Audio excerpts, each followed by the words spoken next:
राधे राधे। आशा करती हूँ कि आप सभी लोग खुश होंगे, स्वस्थ होंगे, मस्त होंगे। कोई भी कथा जब कही जाती है तो सबसे पहले भगवान गणेश की कथा अवश्य सुननी चाहिए।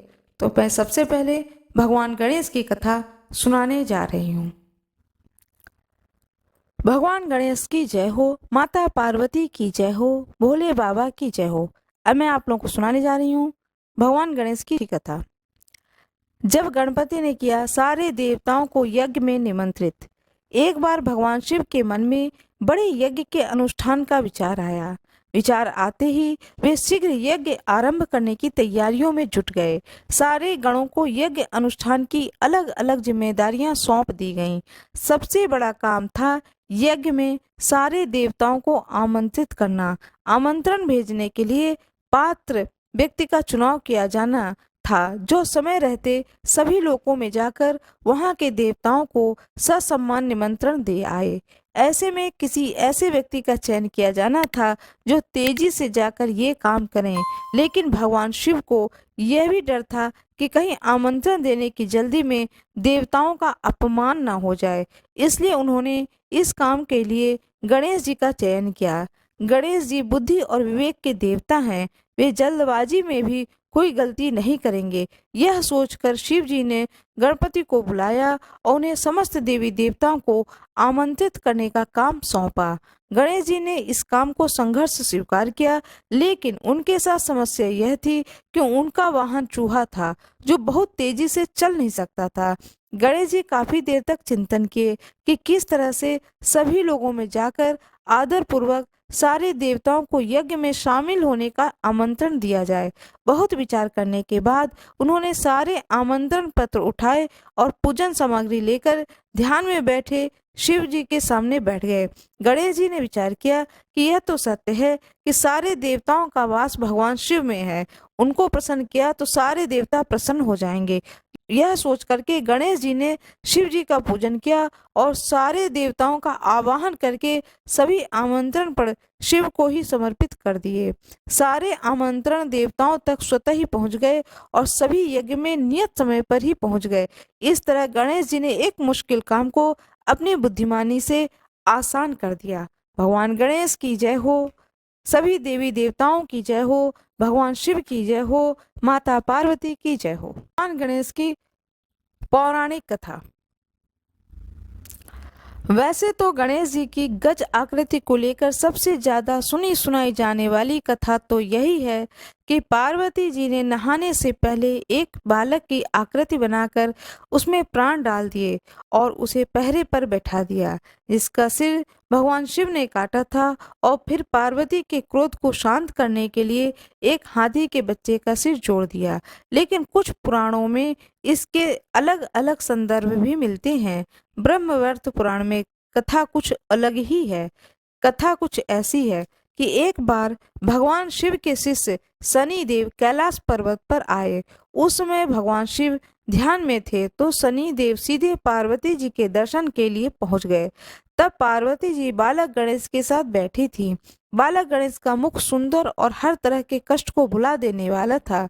शनि देव आंखें नीचे कर पार्वती जी से बातें करने लगे। पार्वती जी ने देखा कि शनि देव किसी को देख नहीं रहे। वे लगातार अपनी निगाहें नीचे किए हुए हैं। पार्वती जी ने शनि देव से पूछा कि वे किसी को देख क्यों नहीं रहे, क्या उनका कोई दृष्टि दोष हो गया? शनि देव ने कहा कि नहीं, उन्हें उनकी पत्नी ने श्राप दिया है कि वह जिसे देखेंगे उसका विनाश हो जाएगा। पार्वती जी ने पूछा कि उनकी पत्नी ने ऐसा श्राप क्यों दिया है, तो शनि देव कहने लगे कि मैं लगातार भगवान शिव के ध्यान में रहता हूँ। एक बार मैं ध्यान में था और मेरी पत्नी ऋतुकाल से निवृत्त होकर मेरे समीप आई, लेकिन ध्यान में होने के कारण मैंने उसकी ओर नहीं देखा। उसने इसे अपना अपमान समझा और मुझे श्राप दे दिया कि मैं जिसकी ओर देखूंगा उसका विनाश हो जाएगा। यह बात सुनकर पार्वती जी ने कहा कि आप मेरे पुत्र गणेश जी की ओर देखिए, उसके मुख का तेज समस्त कष्ट को हरने वाला है। शनि देव भगवान गणेश पर दृष्टि डालना नहीं चाहते थे, लेकिन वे माता पार्वती के आदेश की अवहेलना भी नहीं कर सकते थे। सो उन्होंने तिरछी निगाह से भगवान गणेश जी की ओर धीरे से देखा। शनि देव की दृष्टि पड़ते ही बालक गणेश का सिर धड़ से कटकर नीचे गिर गया। तभी भगवान विष्णु एक गज बालक का सिर लेकर पहुंचे और गणेश जी के सिर पर उसे स्थापित कर दिया। भगवान गणेश की जय हो, माता पार्वती की जय हो, शनि देव की जय हो, भगवान विष्णु की जय हो। सर्व मनोकामनाओं की पूर्ति हेतु रविवार भगवान सूर्य का व्रत श्रेष्ठ माना जाता है। इस व्रत की विधि इस प्रकार है। प्रातः काल स्नान आदि से निवृत्त होकर स्वच्छ वस्त्र धारण करें। शांत चित्त होकर परमात्मा का स्मरण करें। भोजन एक समय से अधिक नहीं करना चाहिए। भोजन तथा फलाहार सूर्य भगवान के प्रकाश के रहते कर लेना चाहिए। यदि निराहार रहने पर सूर्य छिप जाए तो दूसरे दिन सूर्य भगवान के उदय होने पर अर्घ देने के बाद ही भोजन करें। व्रत के अंत में सूर्य व्रत की कथा सुननी चाहिए। व्रत के दिन नमकीन तेल युक्त भोजन कदापि ग्रहण न करें। इस व्रत को करने से मान सम्मान बढ़ता है तथा शत्रुओं का क्षय होता है। आंख की पीड़ा के अतिरिक्त अन्य सब पीड़ाएं दूर होती हैं। रविवार भगवान सूर्य की व्रत कथा। एक बुढ़िया माई थी। उनका एक बहुत ही सरल सा नियम था कि प्रति रविवार को सवेरे ही स्नान आदि कर पड़ोसन की गाय के गोबर से घर को लीप कर फिर भोजन तैयार कर भगवान को भोग लगाकर स्वयं भोजन करती थीं। ऐसा व्रत करने से उनका घर धन धान्य एवं आनंद से पूर्ण था। इस तरह कुछ दिन बीत जाने पर उसकी पड़ोसन विचार करने लगी कि यह वृद्धा सर्वदा मेरी गौ के गोबर ले जाती है, इसलिए वह अपनी गाय को अपने घर के भीतर बांधने लगी। बुढ़िया को गोबर न मिलने से रविवार के दिन वह अपने घर को न लीप सकी, इसलिए उसे न तो भोजन बनाया और न ही भगवान को भोग लगाया तथा स्वयं भी उसने भोजन नहीं किया। इस प्रकार उसने निराहार व्रत किया। रात हो गई, वह भूखी सो गई। रात में भगवान ने उसे स्वप्न में दर्शन दिया और भोजन न बनाने तथा भोग न लगाने का कारण पूछा। बुढ़िया माई ने कहा कि आज मुझे घर लीपने के लिए गाय का गोबर नहीं मिला, जिससे हमारा घर शुद्ध नहीं हुआ, जिससे मैं खाना नहीं बना पाई और न ही आपको भोग लगा पाई। तब भगवान ने कहा कि माता, हम तुमको ऐसी गाय देते हैं जिससे सभी इच्छाएं पूर्ण होती हैं, क्योंकि तुम हमेशा रविवार को गाय के गोबर से घर लीपकर भोजन बनाकर मेरा भोग लगाकर खुद भोजन करती हो। इससे मैं खुश होकर तुमको यह वरदान देता हूँ तथा अंत समय में मोक्ष देता हूँ। स्वप्न में ऐसा वरदान देकर भगवान अंतर ध्यान हो गए और जब वृद्धा की आंख खुली तो वह देखती है कि आंगन में एक अति सुंदर गाय और बछड़ा बंधे हुए हैं। वह गाय और बछड़े को देखकर अत्यंत प्रसन्न हुई, उनको घर के बाहर बांध दिया, वही खाने का चारा डाल दिया। जब उसके पड़ोसन ने बुढ़िया के घर के बाहर एक अति सुंदर गाय और बछड़े को देखा तो द्वेष के कारण उसका हृदय जल उठा तथा जब उसने देखा कि गाय ने सोने का गोबर किया है तो वह उस गाय का गोबर ले गई और अपनी गाय का गोबर उसकी जगह पर रख दिया। वह नित्य प्रतिदिन ऐसा ही करती, सीधी साधी बुढ़िया को इसकी खबर नहीं होने देती। तब सर्वव्यापी ईश्वर ने सोचा कि चालाक पड़ोसन के कर्म से बुढ़िया ठगी जा रही है। भगवान ने संध्या के समय अपनी माया से बड़ी जोर की आंधी चला दी। बुढ़िया ने अंधेरे के भय से अपनी गाय को घर के भीतर बांध लिया। प्रातः काल उठकर जब वृद्धा ने देखा कि गाय ने सोने का गोबर दिया है तो उसके आश्चर्य की सीमा न रही। वह प्रतिदिन गाय को घर के भीतर बांधने लगी। उधर पड़ोसन ने देखा कि बुढ़िया गौ को घर के भीतर बांधने लगी है तो उसका सोने का गोबर उठाने का दांव नहीं चलता तो वह ईश्वर से जल उठी। कुछ उपाय न देखकर उसने उस देश के राजा की सभा में जाकर कहा, महाराज, मेरे पड़ोस में एक वृद्धा के पास ऐसी गाय है जो आप जैसे राजाओं के योग्य है। वह रोज सोने का गोबर देती है। आप उस सोने से प्रजा का पालन कीजिए। वह वृद्धा इतने सोने का क्या करेगी? राजा ने यह बात सुन अपने दूतों को वृद्धा के घर से गाय लाने की आज्ञा दी। वृद्धा प्रातः ईश्वर को भोग लगा भोजन ग्रहण करने ही जा रही थी कि राजा के कर्मचारी गाय खोलकर ले गए। वृद्धा काफी रोई चिल्लाई किंतु कर्मचारियों के समक्ष कोई क्या कहता। उस दिन वृद्धा गाय के वियोग में भोजन न खा सकी और रात भर रो रो कर ईश्वर से गाय को पुनः पाने के लिए प्रार्थना करती रही। उधर राजा गाय को देखकर बहुत प्रसन्न हुए, लेकिन सुबह जैसे ही वह उठा सारा महल गोबर से भरा दिखाई देने लगा। राजा यह देखकर घबरा गया। राजा ने रात में स्वप्न में भगवान ने कहा कि राजा, गाय को वृद्धा को लौटाने से ही तेरा भला है। उसके रविवार के व्रत से प्रसन्न होकर मैंने उसे यह गाय दी थी। प्रातः होते ही राजा ने वृद्धा को बुलाकर बहुत से धन के साथ सम्मान सहित गाय व बछड़ा लौटा दिया। उसके पड़ोसन को बुलाकर उचित दंड दिया। इतना करने के बाद राजा के महल से गंदगी दूर हो गई। उस दिन से राजा ने नगर निवासियों को आदेश दिया कि राज्य की तथा अपनी समस्त मनोकामनाओं की पूर्ति के लिए रविवार को व्रत करो। व्रत करने से नगर के लोग सुखी जीवन व्यतीत करने लगे। कोई भी बीमारी तथा प्रकृति का प्रकोप उस नगर पर नहीं होता था। सारी प्रजा सुखी रहने लगी। भगवान सूर्य की जय हो, भगवान विष्णु की जय हो, भगवान गणेश की जय हो। पौराणिक कथा सुनाने जा रही हूँ। भगवान शिव और माता पार्वती की पुत्री अशोक सुंदरी की जन्म कथा। कैसे हुआ अशोक सुंदरी की जन्म, माता पार्वती ने अशोक सुंदरी को क्या वरदान दिया था, किससे और कैसे हुआ अशोक सुंदरी का विवाह और कैसे मिली नहुष को इंद्र की गद्दी। भगवान शिव और माता पार्वती की पुत्री। जैसा कि हम सभी लोग जानते हैं, कार्तिकेय और गणेश जी के अलावा भगवान शिव और माता पार्वती की एक पुत्री भी थी, जिनका की नाम अशोक सुंदरी था। इस बात का उल्लेख पद्म पुराण में भी किया गया है। अशोक सुंदरी एक देव कन्या थी जो अत्यधिक सुंदर थी। शिव और पार्वती की इस पुत्री का वर्णन पद्म पुराण में है, जिनके अनुसार एक दिन माता पार्वती ने भगवान शिव से संसार के सबसे सुंदर उद्यान में घूमने का आग्रह किया। अपनी पत्नी की इच्छा पूर्ति के लिए भगवान शिव उन्हें नंदन वन में ले गए, जहां माता पार्वती को कल्प वृक्ष नामक एक पेड़ से लगाव हो गया।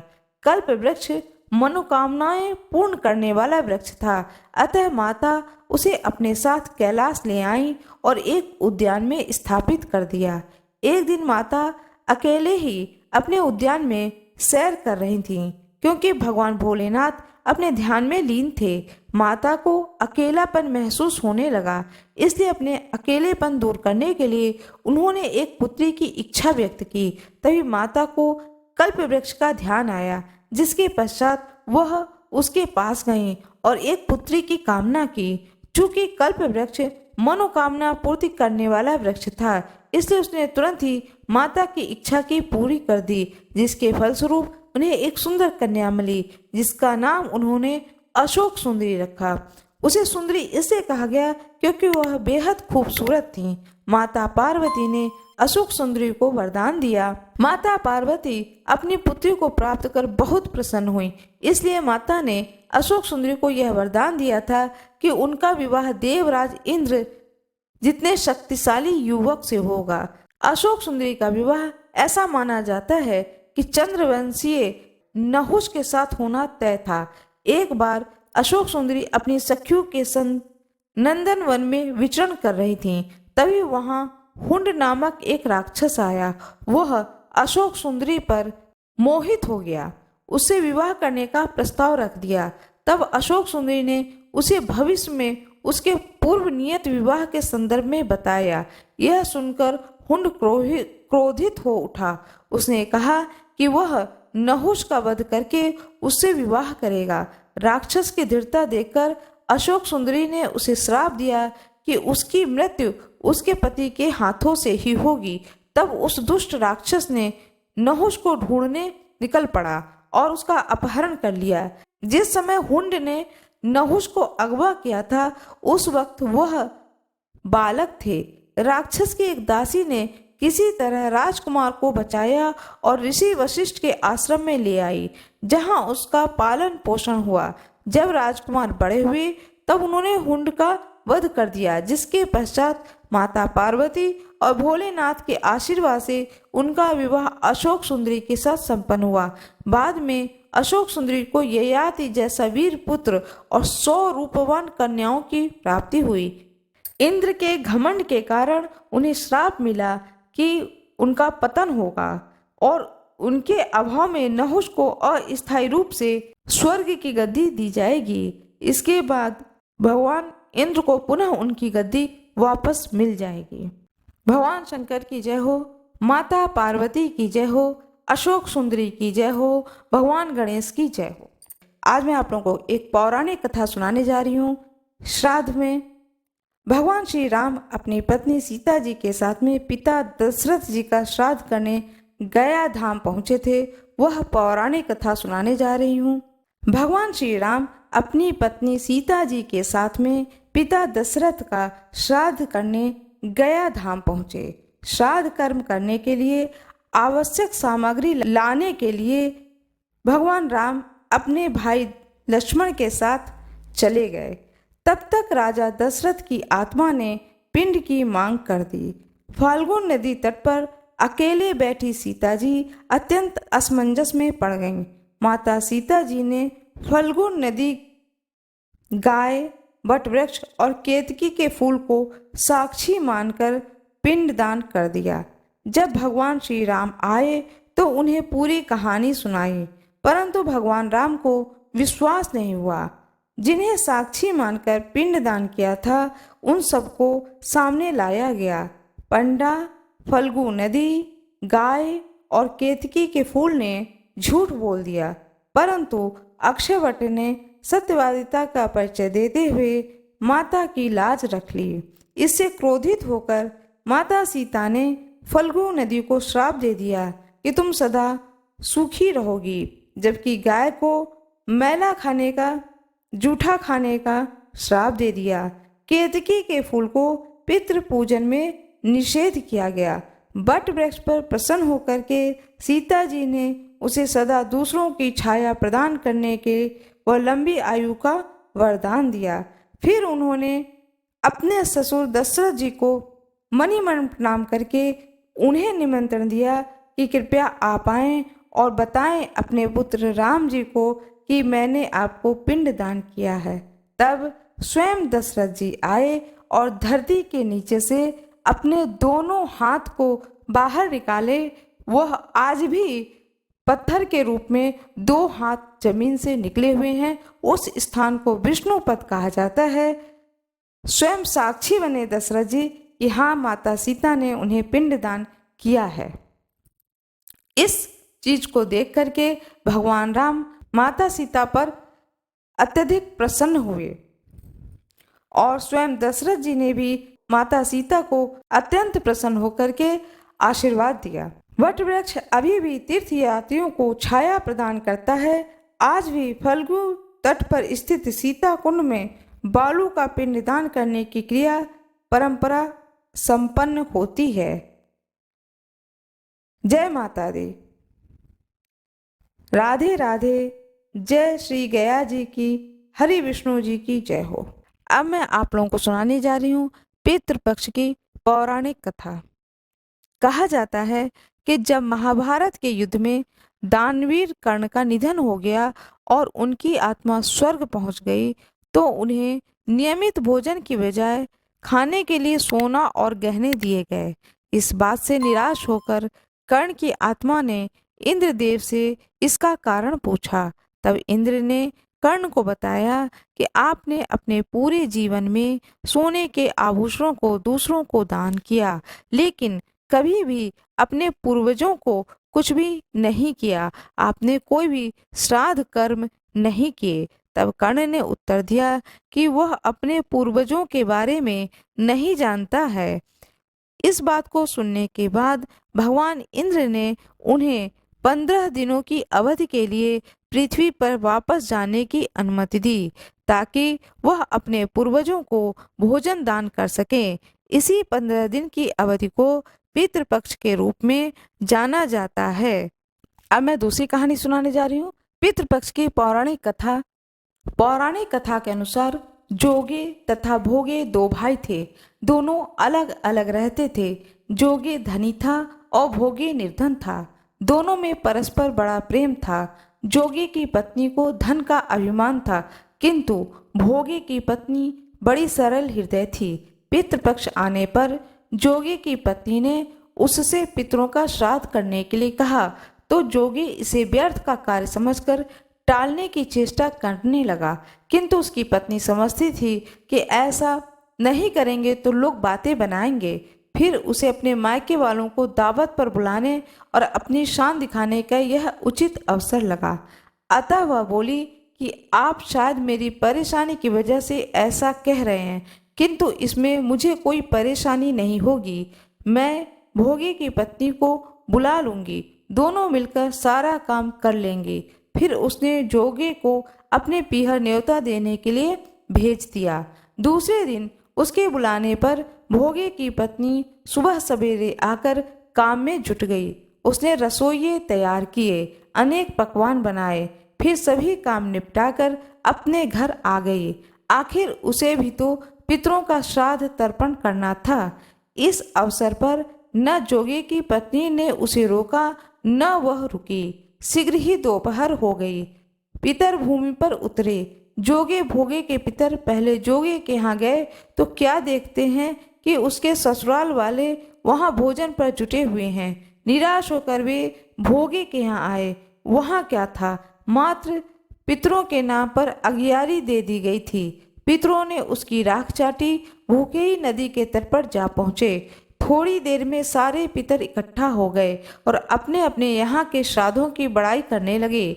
जोगे भोगे के पितरों ने अपनी आप बीती सुनाई। फिर वह सोचने लगे कि अगर भोगे समर्थ होता तो शायद उन्हें भूखा न रहना पड़ता, मगर भोगे के घर में तो 2 जून की रोटी भी खाने को नहीं थी। यही सब सोचकर उन्हें भोगे पर दया आ गई। अचानक वे नाच नाच कर गाने लगे, भोगे के घर धन हो जाए, भोगे के घर धन हो जाए। सांझ होने की हुई। भोगे के बच्चे को कुछ भी खाने को नहीं मिला था। उन्होंने माँ से कहा, भूख लगी है। तब उन्हें टालने की गरज से भोगे की पत्नी ने कहा कि जाओ, आंगन में हौदी औंधी रखी है, उसे जाकर खोल लो, जो कुछ मिले बांट कर खा लेना। बच्चे वहां पहुंचे तो क्या देखते हैं कि हौदी मोहरे से भरी पड़ी है। वे दौड़े दौड़े माँ के पास पहुँचे और उसे सारी बात बताई। आंगन में आकर भोगे की पत्नी ने यह सब कुछ देखा तो वह हैरान रह गई। इस प्रकार भोगे भी धनी हो गया, मगर धन पाकर वह घमंडी नहीं हुआ। दूसरे साल का पितृपक्ष आया। श्राद्ध के दिन भोगे की पत्नी ने 56 प्रकार के व्यंजन बनाए। ब्राह्मणों को बुलाकर श्राद्ध किया, भोजन कराया, दक्षिणा दी। जेठ जिठानी को सोने चांदी के बर्तन में भोजन कराया। इससे पितर बड़े प्रसन्न तथा तृप्त हुए। जिस प्रकार जोगे भोगे के पितर प्रसन्न हुए, उसी तरह से सभी के पितर सभी पर प्रसन्न हों और अपने बच्चों को आशीर्वाद दें, जिससे कि उनके घर में पुत्र पौत्र धन धान्य भरा रहे। पितृदेव की जय हो, कुल देवी की जय हो, कुल देवता की जय हो, इष्ट भगवान की जय हो। एक गांव में एक बूढ़ी रहती थी, साथ में उसका एक पोता रहता था और उनके कोई भी सगे संबंधी न होने के कारण वह जो बूढ़ी माता जी थी, वह अपने पोते का लालन पालन करने के लिए लोगों के घर में बर्तन धुलना या कोई भी व्यक्ति कोई भी काम बता देता था उसके सामर्थ्य के अनुसार, तो वह बूढ़ी माता उन सब के काम को कर देती थी, जिससे कि मेरे उदर की पूर्ति हो, साथ में मैं अपने पोते का भी लालन पालन कर सकूं। वह पोता जिस स्कूल में पढ़ता था, उस स्कूल में एक आयोजन हुआ, कार्यक्रम हुआ। उस कार्यक्रम के तहत हर एक बच्चे को कुछ न कुछ अपने घर से लेकर आना था। वह जो बालक था उसको बोला गया कि तुम अपने घर से 1 लीटर दूध लेकर आओ। वह बालक अपने घर आया और अपनी दादी से कहा, दादी आज स्कूल में 1 लीटर दूध मंगाया गया है, जो कि लेकर मुझे कल जाना है, स्कूल में खीर बनेगा। दादी ने कहा ठीक है। वह बूढ़ी माता भगवान गणेश की बहुत बड़ी भक्त थी। अब उनके पास सामर्थ्य नहीं था कि वह 1 लीटर दूध स्कूल में भेज सकें। और वह मना भी नहीं कर पा रही थी अपने पोते से कि मैं 1 लीटर दूध कहाँ से लेकर आऊँगी। तो वह अपने पोते से कहती हैं दूसरे दिन सुबह कि यह लोटा लो और लेकर जाओ जंगल में, तुम कहना हे गणेश भैया तुम आ जाओ, हे मेरे गणेश दोस्त तुम आ जाओ और इस लोटे में 1 लीटर दूध मुझे दे दो। जब वह तुम्हारा दोस्त आ जाए गणेश तो तुम्हें 1 लोटा दूध देगा, तब तुम उस दूध को लेकर के अपने स्कूल चले जाना। वह अबोध बालक अपनी दादी की बात को मान लिया। इधर दादी मन ही मन सोचती है कि यदि गणेश जी ना आए, किसी ने मदद इसकी नहीं की, तो यह बच्चा जंगल में भटक जाएगा। इस बात को सोचते सोचते वह बहुत दुखी हो जाती हैं और भगवान गणेश से प्रार्थना करती हैं कि हे गणेश भगवान मेरे पोते की मदद करना। उस बूढ़ी माता की पुकार को स्वयं भगवान गणेश जी सुनते हैं। सुनने के बाद में वह बालक जंगल में निकलता है। जंगल से होकर के ही उसका स्कूल पढ़ता था। जंगल को पार करके वह स्कूल डेली जाता था। तो जब वह लोटा लेके, जो दादी ने लोटा दिया था, उस लोटे को लेकर के वह निकलता है और आवाज़ देने लगता है जंगल में, ओ गणेशु भैया आ जाओ मुझे दूध दे जाओ, ओ गणेशु भैया आ जाओ मुझे दूध दे जाओ, स्कूल में 1 लीटर दूध मंगाया गया है, तुम जल्दी से आ जाओ, मुझे स्कूल जाने में देरी हो रही है। इस तरह से उसने पुकार लगाना शुरू किया। कुछ देर के बाद सामने से एक छोटा सा बालक, उसी पोते के बराबर की उम्र का एक छोटा सा बालक आ गया। उसने कहा ये लो दूध, ये तुम लोटा मुझे दे दो और मैं जो लोटा दे रहा हूँ इस लोटे में दूध भरा हुआ है, इस दूध को लेके तुम स्कूल चले जाओ। उसने कहा ठीक है। बोला ठीक है, रास्ते में तुम साथ में ही चलो। वह बच्चा यह नहीं जानता था कि गणेश जी कोई भगवान है, कोई ईश्वर है, वह यह नहीं जानता था। उसने सोचा कोई होगा बच्चा जिससे दादी कह रही है तो आवाज़ दूंगा तो बच्चा आ जाएगा और मुझे दूध दे के वह बच्चा चला जाएगा। जब उस बच्चे ने देखा कि मेरे बराबर का ही यह बच्चा है तो उसने कहा कि तुम भी मेरे साथ स्कूल तक चलो। बोला हाँ ठीक है चलो। भगवान गणेश उस बच्चे के साथ साथ बातें करते हुए दोस्त की तरह स्कूल तक चले गए। वह दूध ले जा करके अपने स्कूल में मास्टर जी को दिया कि मास्टर जी यह दूध लीजिए, मेरी दादी ने मेरे दोस्त से कहा था तो दोस्त ने ला करके मुझे दिया है। अब मास्टर जी ने दूध पलटना शुरू किया, दूध खत्म ही ना हो। भगोने में डाला गया, पूरा भगोना भर गया, फिर बड़े से भगोने में डाला गया, वह भगोना भी भर गया, फिर और भगोने में मंगाया गया, वो भी भर गया, लेकिन लोटा वैसे के वैसे भरा हुआ है। अब मास्टर जी ने सोचा यह कोई जादुई लोटा इस बच्चे के हाथ में कैसे आ गया। वो तो मास्टर जी ने क्या किया कि पूरा पूरा लोटा एक साथ पलट दिया, सारा दूध नीचे गिर गया।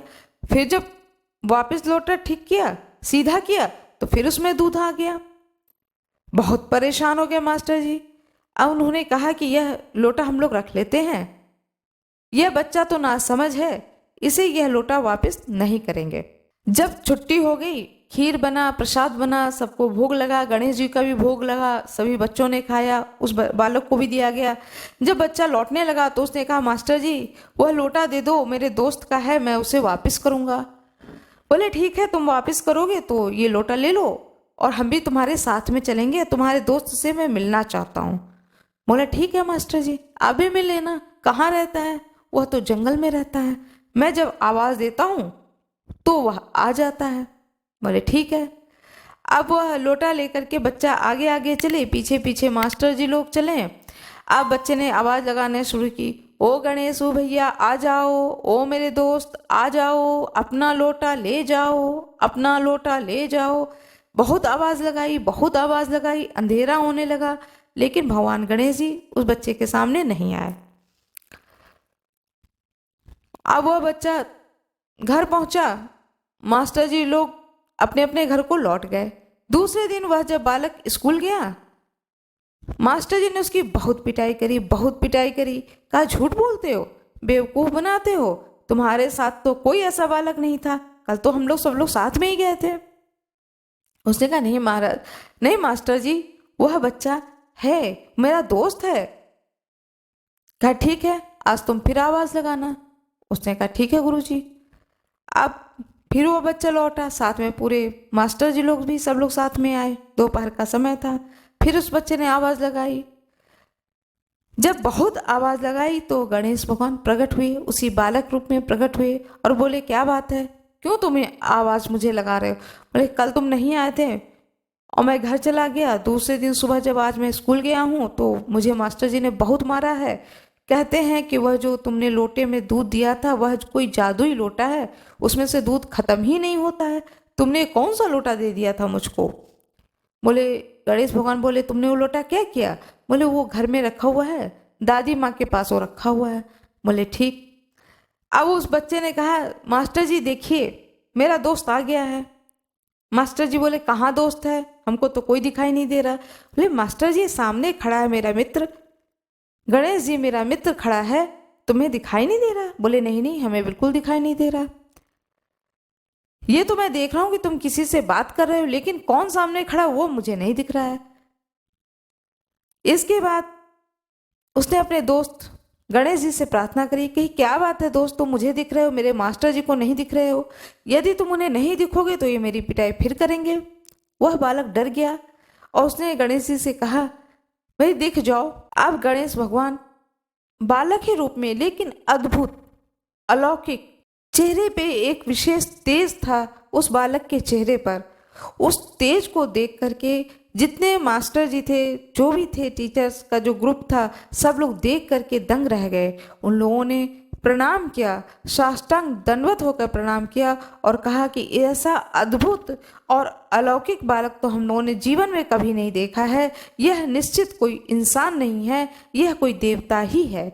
और प्रणाम करने के बाद में उस छोटे से बालक से भी क्षमा मांगी कि तुम्हारा मित्र सचमुच अद्भुत है, वह भगवान गणेश ही है और मैंने तुम्हारे साथ दुर्व्यवहार किया है, इसके लिए अब हम लोग तुमसे क्षमा मांगते हैं और अब हम तुम्हें कभी भी नहीं परेशान करेंगे। इस तरह से उस बालक के ऊपर और उस बूढ़ी माता के ऊपर भगवान गणेश ने जिस प्रकार से कृपा करी, वह दूध का लोटा दिया जिससे उसके घर में बहुत दूध हुए।